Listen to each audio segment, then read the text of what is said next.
my name is Madeline, and today we're going to be talking about playing our first notes on the violin. So to start off, let's make sure that we're standing nice and comfortably. We want our feet to be about shoulder width apart, and make sure that your knees aren't locked. We want to be nice and relaxed and standing up straight. So let's start off by holding the violin by the body on the left side. So for me, as I'm looking forward, I'm holding the violin on the left side. Then we're going to straighten our left arm out in front of us like this. Then we're going to carefully turn the violin upside down. Be careful not to drop the instrument. Then we're going to bring it towards our left shoulder just like this. And as I do this, I shouldn't be able to see my left shoulder when I look back. If the violin's a little too forward, then I can see my whole shoulder, but we don't want to be able to see our left shoulder. All right.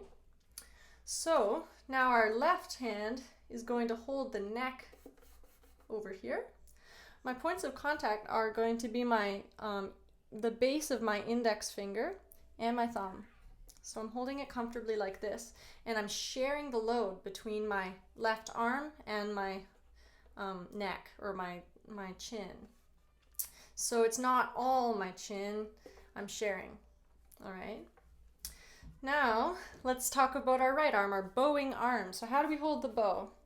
So first, my thumb is going to go between the wooden part and the horsehair. This thing is called a frog. So my thumb is going to go right at the tip of the frog. I'm not wedging it in there like that. I'm just resting it on the tip of the frog. Next, my index finger, my big joint, is going to go on the silver part, draped around like that. And then my next two fingers, 3 and 4, are going to drape over nicely, nice and loose. Then lastly, my pinky is going to rest on top like that. Now the most important thing with the bowing hand is to keep it nice and loose. We really don't want to clench it very hard like that, because that's going to translate into a tense sound on the strings like this. So we want to keep our hand nice and loose. So my wrist and my hand is moving as I'm playing the strings. All right. So now that we're all set up, let's try to play some open strings.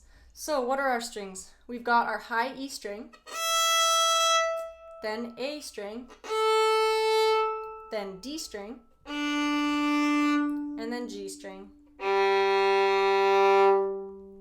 All right. So while we're bowing, we want the bow to stay about a finger space away from the bridge, this wooden thing. It's called the bridge. So it's easy to want to fan your bow out like this and go farther away, but we want to keep it straight, a finger space away from the bridge the whole time. So let's try to play 2 long bows on the E string first.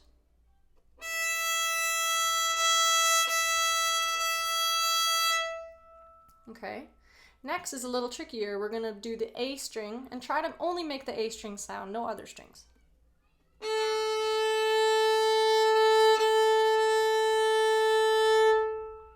Okay, next is the D string.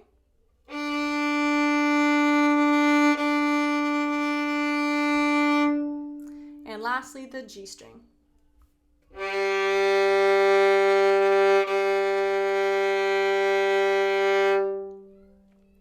So practice that until each one sounds good. And then the next step would be try to do continuously, play 2 long bows of each string, one after the other.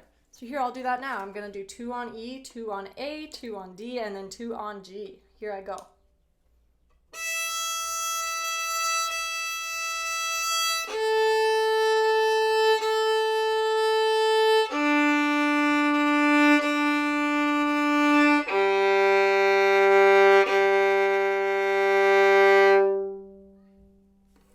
Now, once that feels nice and comfortable, then you're ready to start adding some fingers on the strings. So have fun practicing.